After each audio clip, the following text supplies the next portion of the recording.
Hi, నేను Satyam. Welcome to AB channel. ఈరోజు AB ఛానల్లో ఉన్నటువంటి మార్నింగ్ న్యూస్ ఏంటి, ఏ పత్రికలో ఏ వార్త ప్రచురించారు, వాటి యొక్క ముఖ్య ఉద్దేశం ఏంటని తెలుసుకునే ప్రయత్నం చేద్దాం. ముందుగా మనం ఒకసారి ఈనాడు పత్రికలో చూస్తే ఆ పత్రికలో ప్రచురించినటువంటి వార్త ముందడుగు అంటూ ఒక ఐటెం ప్రచురించారు. కార్యరూపం దాలిస్తే రాష్ట్రానికి 60,000 కోట్లకు పైగా పెట్టుబడులు అంటూ ఇక్కడ వార్తను ప్రచురించారు. అమరావతికి బీపీసీఎల్ బృందం సీఎం చంద్రబాబుతో చర్చించిన సంస్థ సీఎండి కృష్ణకుమార్ అక్టోబర్ నాటికి సమగ్ర ప్రణాళికతో వస్తామని హామీ అంటూ ఇక్కడ ఒక వార్తను మనకి ప్రచురించడం జరిగింది. అంటే పెట్రోల్ రిఫైనరీపై ముందడుగంటూ ఏపీలో పెట్టుబడి పెట్టే సంస్థలపైన అలాగే ఇండస్ట్రీస్ పైన జరిగే దీనిలో భాగంగా ఈ యొక్క వార్తని ప్రచురించడం జరిగింది.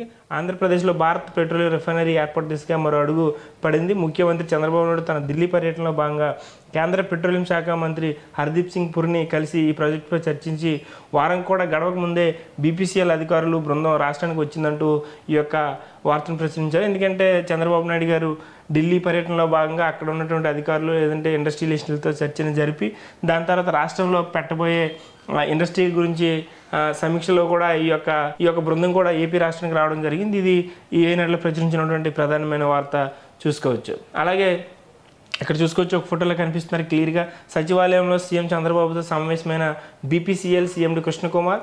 చిత్రంలో మంత్రి TG Bharath, CS Neerabh Kumar Prasad, MP Balashowry తదితరులు ఈ ఫోటోలో మనకి కనిపిస్తున్నట్టు దృశ్యం మనం చూడవచ్చు. అలాగే ఇక్కడ చూడొచ్చు, రాష్ట్రానికి విన్ఫాస్ట్ విద్యుత్ వాహన తయారీ ప్లాంట్ ఏర్పాటు ఆసక్తి, 4,000 కోట్ల పెట్టుబడికి అవకాశం, సీఎం చంద్రబాబుతో భేటీ, ఏపీకి వస్తే భూమి సౌకర్యాల కల్పనకు సిద్ధమన్న సీఎం చంద్రబాబు నాయుడు అంటూ ఇక్కడ ఒక వార్తను మళ్ళీ మనం చూడొచ్చు. ఎందుకంటే సచివాలయంలో ముఖ్యమంత్రి చంద్రబాబు పసుపుచ్చుకు అందిస్తున్న ఇన్ఫాస్ట్ ఈవో ఫామ్ సాన్ చౌ, చిత్రంలో మంత్రి టీజీ భరత్ తదితరులు ఉన్నారు ఇందులో.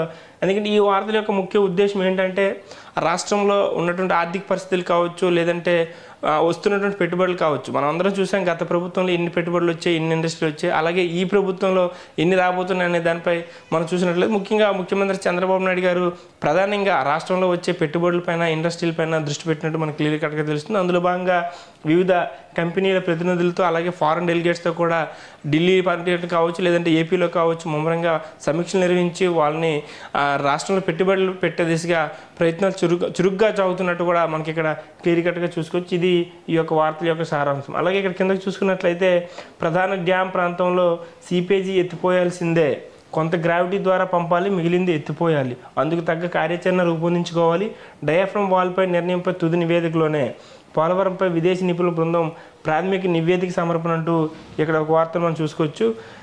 ఎందుకంటే పోలవరం ప్రాజెక్టులో ఎప్పటి నుంచో కొనసాగుతుంది, స్టిల్ ఇప్పటికీ కూడా వర్క్లు అవుతున్నాయి కాబట్టి ఆ పోలవరం ప్రాజెక్ట్ సంబంధించినటువంటి వార్తని ఇక్కడ ప్రచురించారు. పోలవరం ప్రాజెక్టులో ప్రధాన డ్యామ్ ప్రాంతంలో ఉన్న సీపేజీని పూర్తిగా నిరోధించడం అసాధ్యమని విదేశీ నిపుణుల బృందం తేల్చి చెప్పింది.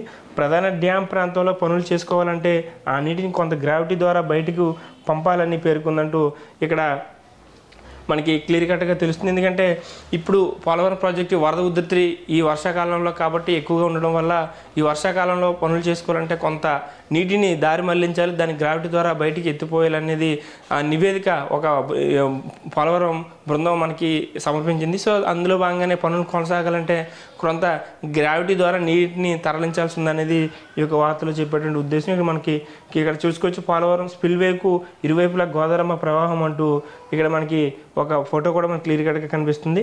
అలాగే గోదావరంకి పోలవరం ప్రాజెక్ట్కి క్రమంగా పెరుగుతున్న వరద నీరు కూడా మనం ఇక్కడ క్లియర్గా చూసుకోవచ్చు. అది ఈ యొక్క వార్త యొక్క ముఖ్య ఉద్దేశం. అలాగే ఇక్కడ చూసుకున్నట్లయితే విద్యాలయాల్లో గంజాయి ఆనవాళ్ళు లేకుండా చేస్తాం లోకేష్, ఇడ్బిల్పై IIITలో గంజాయి దొరికిన ఘటనపై విచారణకు ఆదేశం, క్యాంపస్ సమస్యలపై తల్లిదండ్రులకు ఫిర్యాదు అంటూ ఇక్కడ మనకి ఒక వార్త కనిపిస్తుంది. లోకేష్ దానిపై స్టేట్మెంట్ ఇచ్చిన ప్రకారం గంజాయి అనేది ప్రధానంగా గత వైసీపీ ప్రభుత్వంలో అది వైసీపీ ప్రభుత్వం యొక్క వైఫల్యమా లేదనుకుంటే గంజాయి అనేది ఎంతగా మనకి మార్కెట్లో దొరికేదో మనందరం చూసినటువంటి విషయము. సో దాన్ని నిర్మూలించే అంశంలో భాగంగా ఇప్పుడున్నటువంటి ప్రభుత్వం ప్రధానంగా దృష్టి పెట్టింది.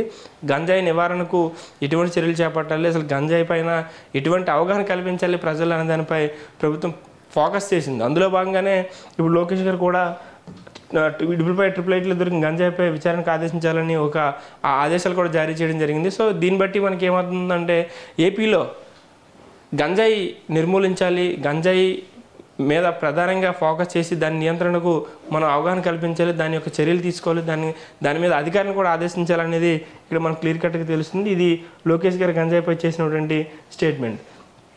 అలాగే ఇంకొక ఐటెం చూసుకుంటే తిదిదే మాజీ ఈవో ధర్మారెడ్డిపై విజిలెన్స్ విచారణ. సమాచార పౌర సంబంధాల శాఖ మాజీ కమిషనర్ విజయ్ కుమార్ రెడ్డి పైన ఆదేశించిన రాష్ట్ర ప్రభుత్వం శ్రీవారి టికెట్లు సహా అన్నింటి అవినీతికి పాల్పడ్డారని ధర్మారెడ్డిపై ఫిర్యాదులు అంటూ ఈ యొక్క వార్తను మనం చూసుకొచ్చినట్టయితే ఇందులో ఎందుకంటే మనం ప్రధానంగా చూసుకున్నట్లయితే వైకాపాతో అంటకాగి ఆ పార్టీ ప్రయోజనాల కోసం అధికారిక హోదాను దుర్వినియోగం చేశారనే ఆరోపణలు ఎదుర్కొంటున్న తితిదే మాజీ ఈవో ధర్మారెడ్డి, సమాచార పౌర సంబంధాల శాఖ మాజీ కమిషనర్ తుమ్మా విజయకుమార్ రెడ్డిపైన విజిలెన్స్ అండ్ ఎన్ఫోర్స్మెంట్ విచారణకు రాష్ట్ర ప్రభుత్వం ఆదేశించిందంటూ ఇక్కడ మనకి ఒక ఐటమ్ మనకి క్లియర్ కట్గా కనిపిస్తుంది.